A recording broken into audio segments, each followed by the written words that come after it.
고린도전서 15장과 욥기 14장을 보겠습니다. 우리는 앞으로 몇 주에 걸쳐서 성경이 하늘나라와 지옥에 대해 무엇이라고 말씀하시는지 살펴볼 것입니다. 우리가 하늘나라와 지옥에 대해 공부해야 하는 이유는 우리 주위에 있는 모든 사람들이 하늘나라와 지옥에 대해 잘못된 생각을 가지고 있기 때문입니다. 구원받은 사람들도 많은 경우에 하늘나라와 지옥에 대한 막연한 생각만을 가지고 있을 뿐입니다. 대부분의 구원받은 사람들이 가지고 있는 하늘나라와 지옥에 대한 개념도 주일학교에서 배운 것이나 영화에서 본 게 전부인 경우가 허다합니다. 우리는 사람들에게 성경은 이생에서의 삶 이후에 대해 무엇이라고 말씀하고 있는지 보여줘야 합니다.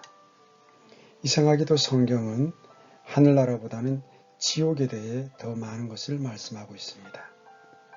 예수님께서도 예수님이 하늘나라에 대해 이야기해봤자 사람들이 믿지 않을 것이라고 말씀하셨습니다.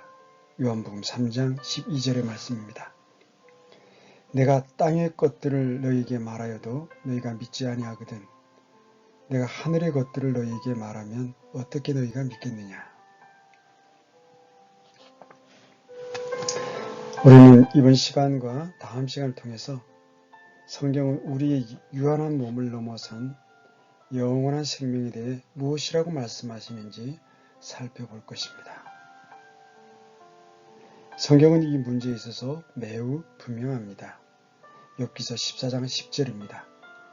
사람은 죽으면 소멸되나 참으로 사람이 숨을 거두면 그가 어디에 있나이까.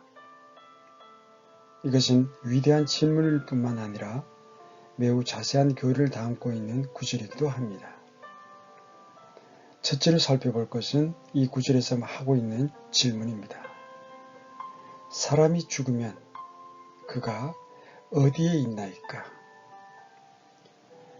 둘째로 살펴볼 것은 죽음 이후에도 어딘가에서 존재하게 된다는 사실입니다. 욥은 자신이 죽으면 어디로 갈지는 모르지만 어딘가에는 있게 될 것이라고 말하고 있습니다. 이 구절에서 가르치고 있는 교리를 잘 보십시오. 이 구절에서는 한 사람을 묘사하고 있습니다. 사람이 죽으면 소멸되나니 이것은 사람의 몸에 대한 설명입니다. 사람이 숨을 거두면 이것은 사람의 영에 대한 설명입니다. 그가 어디에 있나이까? 이것은 사람의 혼에 대한 설명입니다.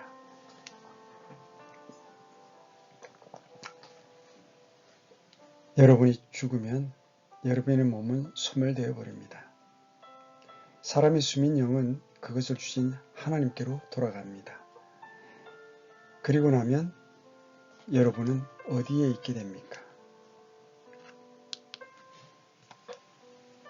여러분은 여러분의 몸 안에 있습니다. 여러분의 몸은 여러분의 존재를 감싸고 있을 뿐이지 여러분 자신이 아닙니다.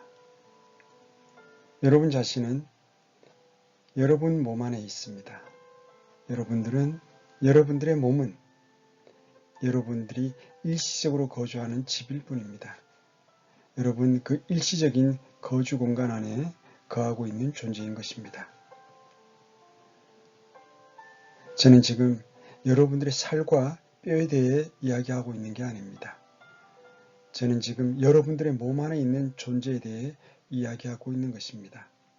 성경은 우리가 살아있는 혼이라고 말씀하고 있습니다. 세상은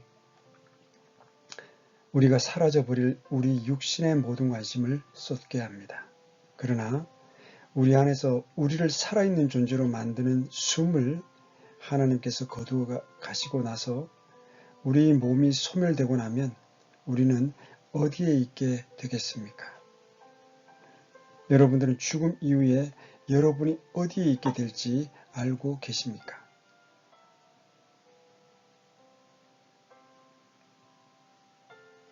지금부터 100년이 지나면 여러분들이 얼마나 많은 돈을 가지고 있었는지가 중요한 문제일까요? 지금으로부터 100년이 지나면 여러분들이 어떤 차를 몰고 다녔는지가 중요한 문제이겠습니까? 지금으로부터 100년이 지나면 여러분이 얼마나 잘난 사람이었는지가 중요한 문제겠습니까? 지금으로부터 100년이 지나도 여전히 중요한 문제는 단 한 가지뿐입니다. 그것은 당신은 어디에서 영원을 보낼 것이냐 하는 문제입니다. 그때 여러분들이 어디에 있었는지, 누구와 있었는지, 무엇을 했는지, 무엇을 이루었는지는 전혀 중요하지 않게 됩니다. 100년이 지나면 가장 중요한 것은 여러분이 그때 어디에 있느냐 하는 문제입니다. 여러분의 숨이 멈추고 여러분들의 몸이 소멸되면 여러분은 어디에 있을 것입니까? 이것은 정말 곰곰이 생각해 볼 만한 가치가 있는 중요한 문제입니다. 이제부터 고린도전서 15장을 살펴보겠습니다. 우리 구독자님 중에서는 매우 편안하고 안락한 생활을 하는 분들도 계실 겁니다. 자연재해나 어떠한 위협도 당하지 않고 안전한 생활을 하는 사람도 있을 것입니다. 그런데 여러분들이 지금은 편하고 안락한 이 세상에서는 웰빙이라고 하는 삶을 살고 있다고 할지라도 제가 지금 하는 말을 잘 들어보아야 합니다. 만일 여러분들이 아무리 만족할 만한 인생을 살고 있다 할지라도 이 세상에서의 삶으로 모든 것이 끝난다면 그것은 결코 좋은 것은 아니라는 점입니다. 저는 좋은 집에서 살고 있고 좋은 차를 가지고 있습니다.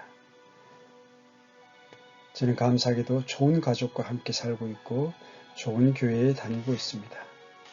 하나님께서는 저를 너무나 선하게 대해주셨습니다. 한번 생각해 보십시오. 우리를 기다리고 있는 것이 병원과 묘지와 장례식이 전부라면 관속에 누여지고 무덤에 묻히는 것으로 우리 존재가 끝나버린다면 하나님을 믿을 필요가 없을 것입니다. 많은 살인자들이 처벌을 받지 않고 있습니다. 많은 강간범들이 처벌을 받지 않고 있습니다. 아동학대를 일삼는 많은 사람들이 처벌을 받지 않고 있습니다.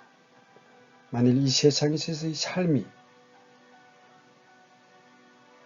이 세상에서의 삶으로 모든 것이 끝난다면 얼마나 불공평한 일이 되겠습니까? 어떤 사람이 가족을 위해서 열심히 일을 합니다. 평생 열심히 일하고 이제 은퇴를 앞두고 있습니다. 평생 쉴 틈 없이 살아왔기에 이제 은퇴해서 휴식을 취하려고 합니다. 그런데 병에 걸려 죽고 만다면 얼마나 허무하겠습니까? 이것이 인간 존재의 전부라면 얼마나 허무하겠습니까? 이 세상에서의 삶의 전부라면 인생은 허무합니다. 무덤에 묻히는 것으로 인간의 존재가 끝난다면 인생보다 더 슬픈 것은 없을 것입니다. 사랑하는 가족을 묻어본 적이 있는 사람은 제 말을 이해하실 것입니다. 고린도전서 15장 19절의 말씀입니다.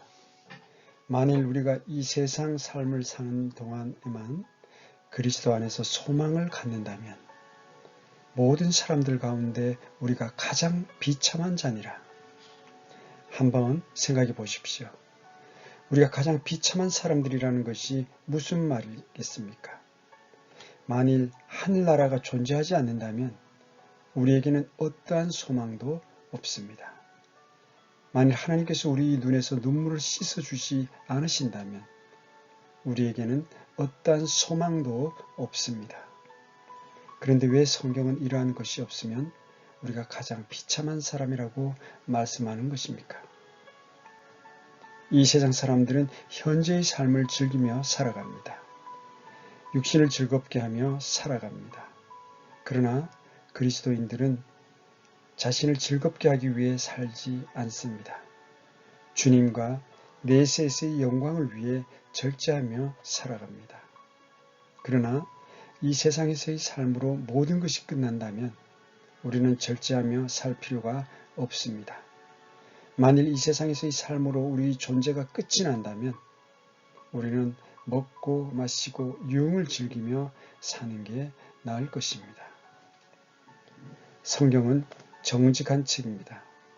만일 여러분들이 영원한 것에 대한 확신을 가지고 일시적인 것들을 참아낸다면 그것은 참으로 잘하는 것입니다.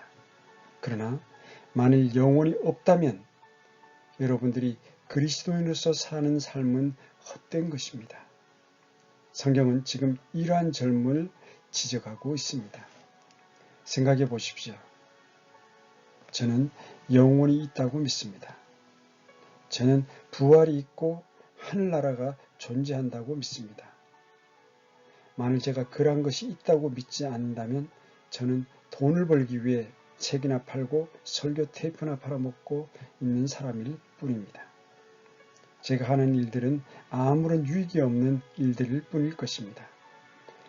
만일 영혼이 존재하지 않는다면 자신을 부인하고 다른 사람을 위해 사는 일도 모두 헛된 일일 것입니다. 영혼이 존재하지 않는다면 헌신된 인생도 자기 자신을 위해 사는 인생만큼이나 허무하고 가치 없는 것일 뿐입니다. 저는 그리스도인의 삶이 복되지 않다고 하는 게 아닙니다. 그리스도인으로서의 삶에도 즐거움이 있습니다. 그러나 영혼이 없다면 그리스도인의 삶 중 대부분은 의미 없는 것이고 가치 없는 것일 뿐입니다. 고린도전서 15장 19절에서 하시는 말씀은 이 세상에서 그리스도인의 헌신된 삶은 오직 다음 세상과 영원히 존재할 때에만 의미 있다는 말씀입니다. 저는 영혼이 있다고 믿습니다. 제가 믿고 소망하는 것이 저로 하여금 이 세상에서 사는 그리스도인의 삶을 살 수 있게 해줍니다. 이 믿음과 소망으로 인해 저는 허무감에 빠지지 않고 어려움과 고난을 이겨낼 수 있습니다. 데살로니가전서 5장과 창세기 1장을 살펴보겠습니다. 사람들에게 복음을 전하다 보면 사람들의 관심은 온통 이 세상에서의 삶에 집중되어 있는 것을 볼 수 있습니다. 그들은 이런 질문을 합니다. 만일 하나님이 있다면 왜 죄 없는 어린 아기들이 죽는 걸까요? 만일 이 세상의 삶이 전부라면 이러한 질문에 답할 수 없을 것입니다. 그러나 만일 영혼이 있다면 모든 문제는 해결됩니다. 영혼의 관점에서 보자면 아기가 죽는 것이 반드시 안 좋은 일만은 아닙니다. 제 말을 오해하지 않았으면 좋겠습니다. 인생은 고통과 질병과 고난으로 가득 차 있습니다. 이것을 통과하는 것이 그렇지 않은 것보다 낫다고 할 수 없을 겁니다. 오히려 이러한 인생의 고통을 통과하지 않고 영광스러운 하나님 앞에 나아가는 것이 더 나은 일인지도 모르겠습니다. 저는 이 육신 안에서 이 세상에 살고 있는 사람으로서 어린아기의 죽음이 슬픕니다. 어린아기의 죽음에 슬퍼하는 사람들의 마음을 이해합니다. 죽음 자체는 우리에게 큰 슬픔을 줍니다. 그러나 그 아기들이 하나님께 갔다는 사실이 슬픈 것은 아닙니다. 어떤 사람이 이렇게 말하기도 합니다. 하나님이 있다면 왜 이 세상에는 전쟁이 끊임없이 일어나는 거냐? 하나님이 전쟁을 막을 수가 없느냐? 그러나 전쟁이 사라진다 해도 죽음의 문제를 해결할 수는 없습니다. 전쟁이 아니라도 사람들은 여전히 죽음을 맞이할 것입니다. 폭탄에 맞아 죽지 않을 뿐입니다. 전쟁이 없어도 여전히 죽을 것이고 몸은 소멸해 버릴 것입니다. 1000년이 지나고 만년이 지나고 수백만 년이 지나면 어떻게 죽었는지는 전혀 중요하지 않게 됩니다. 만일 영혼이 없고 이 생에서의 삶이 전부라면 전쟁은 매우 끔찍한 일이고 가장 큰 문제 중 하나일 것입니다. 그러나 하나님이 계시고 영혼이 있다면 전쟁은 하나님께로 가는 죽음의 또 다른 입구일 뿐입니다. 구원받은 군인은 하늘나라에 갑니다. 구원받은 민간인도 하늘나라에 갑니다. 영혼이 있다면 죽음이 아니라 구원이 중요한 문제가 됩니다. 영혼이 있다면 우리는 불신자들과 회의론자들이 제기하는 모든 문제에 대한 해답을 가지고 있는 것입니다. 만일 영혼이 없다면 많은 사람들을 죽인 살인자가 잡혀서 사형 선고를 받고 사형당한다 할지라도 피해자들에게는 억울한 일입니다. 사악한 죄를 지은 사람이 죽음으로 모든 벌을 다 받는 것이라면 그것은 매우 불공평한 일입니다. 만일 영혼이 없다면 사람들이 하나님께 제기하는 모든 불평에 저도 동의하겠습니다. 그러나 영혼이 있습니다. 영혼이 있다는 사실은 많은 질문에 해답을 줍니다. 왜 구원받은 사람이 평생 불구로 살아야 합니까? 왜 구원받은 자매가 병원 침대에 누워 고통을 호소하는 겁니까? 왜 그리스도인 가정에 장애아가 태어나는 겁니까? 만일 영혼이 없다면 저는 이러한 질문에 아무런 답도 하지 못할 겁니다. 그러나 이 죽어 없어질 몸이 아니라 질병이나 아픔이나 슬픔이나 눈물이나 고통이나 죽음과도 상관없는 영광스러운 몸이 있다면 저는 어떠한 이 세상의 문제나 부조리나 고통에도 답을 줄 수 있습니다. 이 세상에서의 삶에는 문제가 있습니다. 그래서 여러분들은 영혼에서의 삶을 소망하고 있는 것입니다.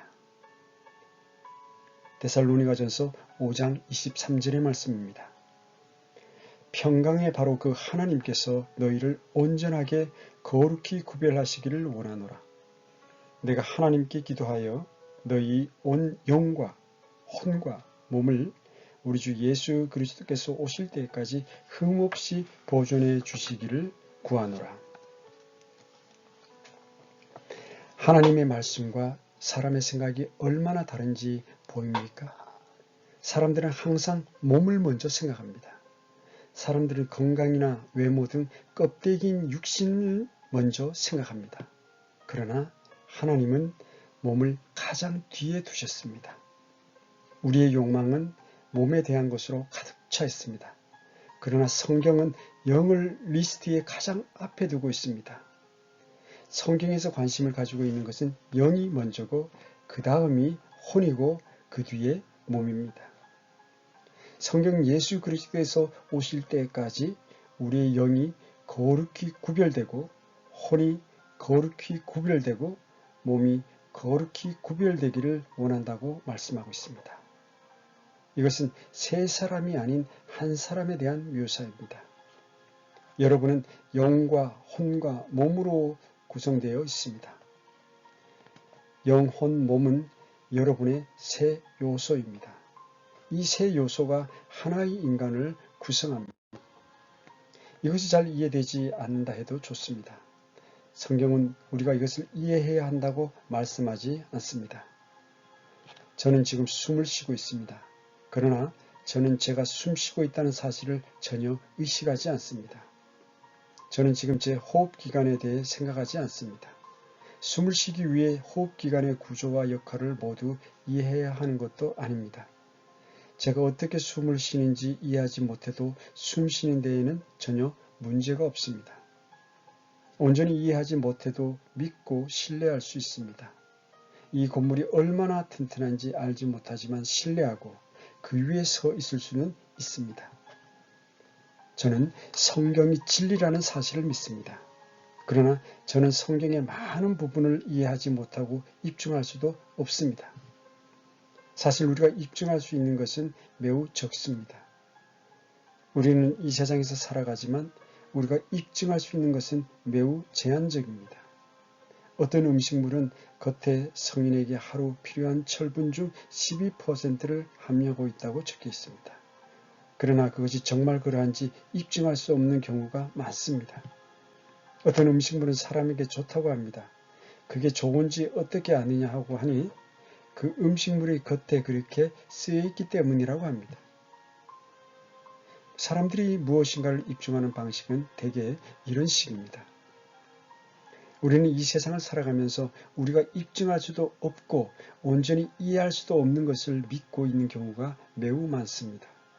사실 우리는 접하는 거의 모든 것을 제대로 이해하지 못하고 입증하지도 못함에도 불구하고 믿고 있습니다. 성경은 요한 1서 5장 9절에서 만일 우리가 사람들의 증언을 받을진대 하나님의 증언은 더 크도다 라고 말씀하고 있습니다. 하나님께서는 우리가 영과 혼과 몸이 한 사람으로 이루어진 존재라고 말씀하십니다. 창세기 1장 26절에서 27절의 말씀입니다. 하나님께서 이르시되 우리가 우리의 형상으로 우리의 모양에 따라 사람을 만들고 그들이 바다의 물고기와 공중의 날짐승과 가축과 온 땅과 땅에서 기는 모든 기는 것을 지배하게 하자 하시고 이처럼 하나님께서 자신의 형상으로 사람을 창조하시되 하나님의 형상으로 그를 창조하시고 그들을 남성과 여성으로 창조하시니라. 하나님께서는 하나님을 우리라고 부르십니다. 창세기에서는 몇 분의 하나님이 말씀하고 계신가요? 단 한 분입니다. 한 분이신 하나님께서 스스로를 우리라고 부르고 계신 겁니다. 이 점에 있어서는 삼중적인 존재인 인간도 하나님과 비슷한 속성을 가지고 있는 것입니다. 우리의 형상으로 하나님께서는 계속해서 하나님을 복수대명사로 설명하고 계십니다. 여기서 하나님을 복수대명사로 설명하고 있는 이유는 하나님께서 삼중적인 존재이시기 때문입니다. 인간도 그러한 하나님의 형상대로 창조되었기 때문에 삼중적인 존재가 된 것입니다. 요한일서 5장 7절의 말씀입니다. 하늘에 증언하는 세 분이 계시니 곧 아버지와 말씀과 성령님이시라. 또 이 세 분은 하나이시니라. 하나님은 아버지이시고 말씀이시고 성령님이십니다. 우리 하나님께서는 영원부터 아버지와 아들과 성령님으로 존재하셨습니다. 이 세 분은 한 하나님이십니다. 감사하게도 저는 이것을 온전히 이해하지는 못하지만 믿을 수는 있습니다. 아버지와 아들과 성령님이신 하나님께서는 한 사람을 영과 혼과 몸으로 만드셨습니다. 하나님께서는 처음에 세 사람을 만드신 것이 아니라 한 사람을 하나님의 형상대로 삼중적인 존재로 만드신 것입니다. 여러분들은 삼중적인 존재로 되어 있습니다. 그런데 그 삼중적인 부분 중 영원한 부분이 여러분의 몸 안에 살고 있습니다. 하나님께서 주신 영으로 인해 여러분들은 살아있으면서 다른 사람의 몸 안에 있는 혼과 의사소통을 하는 것입니다. 같은 종류의 영을 소유하고 있기 때문에 사람들끼리는 의사소통이 되는 것입니다. 창세기 2장을 보겠습니다. 1장에서는 인간의 창조에 관한 큰 그림을 보여주고 있습니다. 그리고 2장에서는 보다 자세한 그림을 보여주고 있습니다. 창세기 2장 7절의 말씀입니다. 주 하나님께서 땅의 흙으로 사람을 지으시고 생명의 숨을 그의 콧구멍에 불어넣으시니 사람이 살아있는 혼이 되니라. 하나님께서 인간을 땅의 흙으로 만드셨다는 점이 놀랍지 않습니까? 땅에는 흙만 있는 것이 아닙니다. 땅에는 금도 있습니다. 그러나 하나님께서는 금으로 사람을 만들지 않으셨습니다. 은으로 만들지도 않으셨습니다. 강철이나 구리나 알루미늄이나 다이아몬드로 만들지도 않으셨습니다. 하나님께서는 사람을 만드셨지만 600만 불의 사나이를 만드신 것은 아닙니다. 하나님께서는 어떤 의미에서는 2,000원짜리 사나이를 만드셨습니다. 하나님께서는 땅에서 쉽게 구할 수 있는 저렴하고 모든 창조물 중에서 가장 흔한 재료로 인간을 만드셨습니다. 하나님께서는 가장 낮고 천한 재료로 인간을 만드시고 그 인간을 전 우주에서 가장 높고 귀한 창조물이 되게 하셨습니다. 창세기 1장 28절의 말씀입니다. 하나님께서 그들에게 복을 주시며 그들에게 이르시되 다산하고 번성하여 땅을 채우라. 땅을 정복하라. 또 바다의 물고기와 공중의 날짐승과 땅 위에서 움직이는 모든 생물을 지배하게 하라 하시니라. 하나님께서는 가장 흔하고 낮은 물질인 흙으로 사람을 만드시고 그 사람으로 하여금 온 세상을 다스리게 하셨습니다. 왜 그렇게 하셨습니까? 그래야 하나님께서 모든 영광을 받으실 수 있기 때문입니다. 여러분들이 어디서 왔는지 이해하겠습니까? 성경에서는 너는 흙이니 흙으로 돌아갈 것이니라. 창세기 19장에서 말씀하고 있습니다. 성경은 우리가 먼지로부터 나왔다고 말씀하십니다. 주 하나님께서 땅의 흙으로 사람을 지으시고 생명의 숨을 그의 콧구멍에 불어넣으시니 사람이 살아있는 혼이 되니라. 이 구절에서 말씀하시고 있는 교리를 잘 보십시오. 이 구절은 사실을 말씀하고 있는 것뿐만 아니라 정확하게 묘사하고 있습니다. 하나님께서는 흙으로 몸을 만드셨습니다. 그리고 몸이 살아 숨쉬게 하기 위해서 영을 넣어주셨습니다. 그래서 인간은 몸 안에 영을 가지고 있는 것입니다. 몸과 영이 결합함으로 몸 안에는 살아있는 혼이 존재하게 되었습니다. 이 살아있는 혼이야말로 하나님께서 가장 관심을 가지고 계신 부분입니다. 그래서 성경은 마태복음 16장 26절에 사람이 만일 온 세상을 얻고도 자기 혼을 잃으면 그에게 무슨 유익이 있느냐? 사람이 무엇을 주어 자기 혼을 대신하게 하겠느냐라고 말씀하고 있는 것입니다. 여러분들도 여러분의 혼에 대해서 생각해 봐야 합니다. 히브리서 10장 39절에 그러나 우리는 뒤로 물러가 멸망에 이르는 자들에게 속하지 아니하고 믿어서 혼의 구원에 이르는 자들에게 속하느니라. 여러분의 혼이 구원받았는지 그렇지 않은지는 매우 중요한 문제입니다. 창세기 3장 19절에 있는 말씀처럼 몸은 흙으로 돌아갈 것입니다. 그리고 전도서 12장 7절의 말씀처럼 영은 그것을 주셨던 우리 하나님께로 돌아갈 것입니다.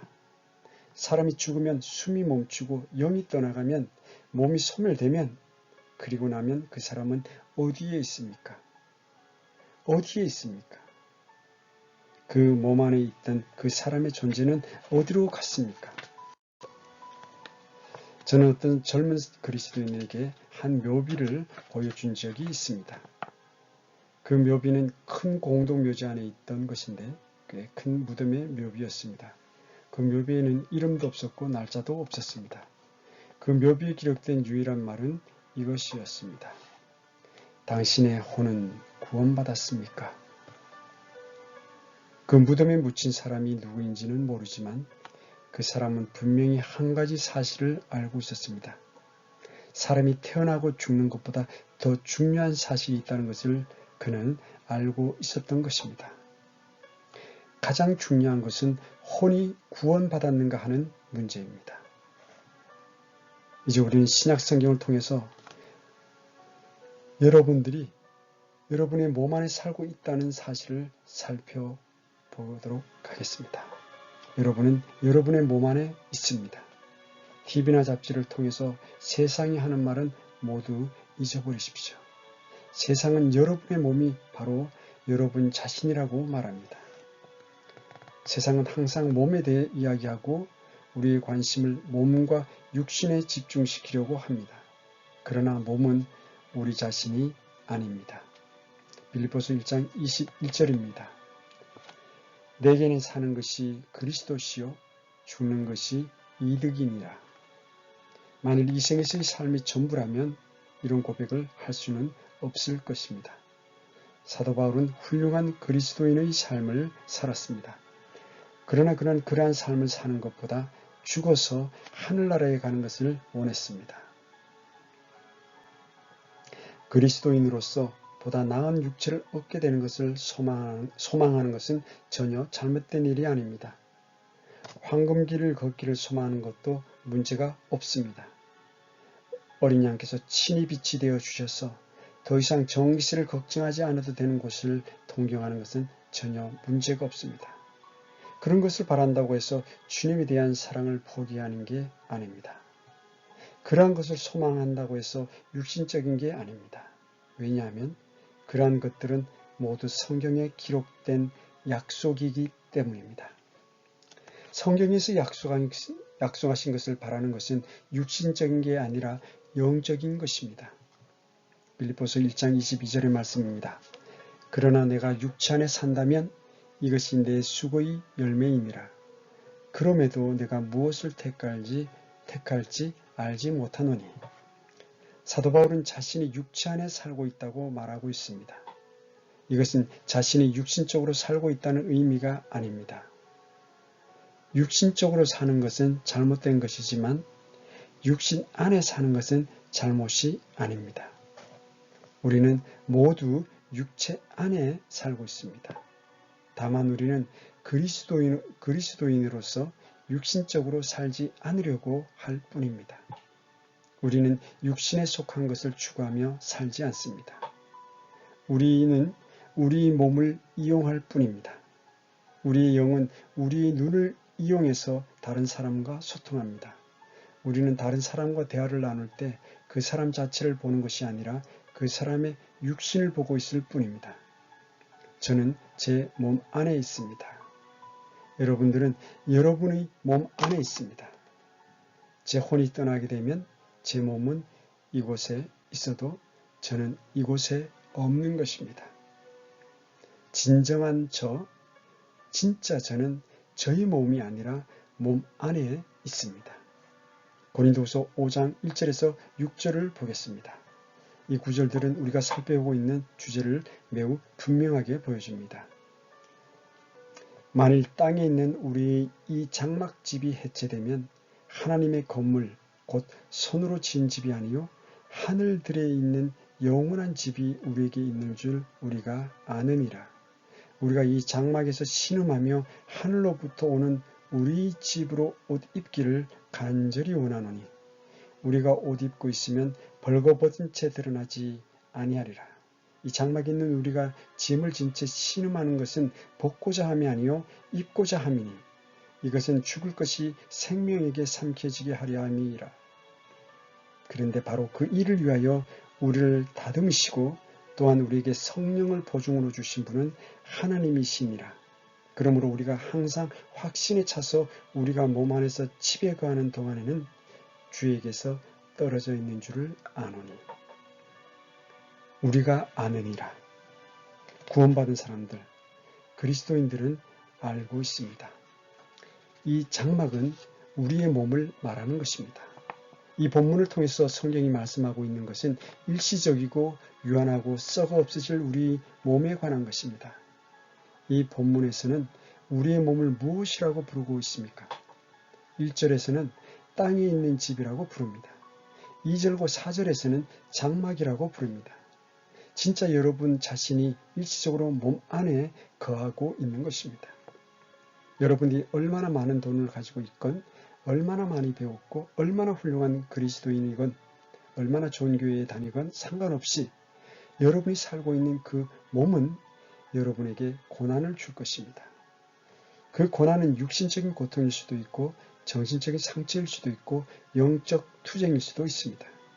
그것이 무엇이든 간에 여러분이 살고 있는 여러분의 집인 여러분의 몸은 여러분에게 문제를 가져다 줄 것입니다.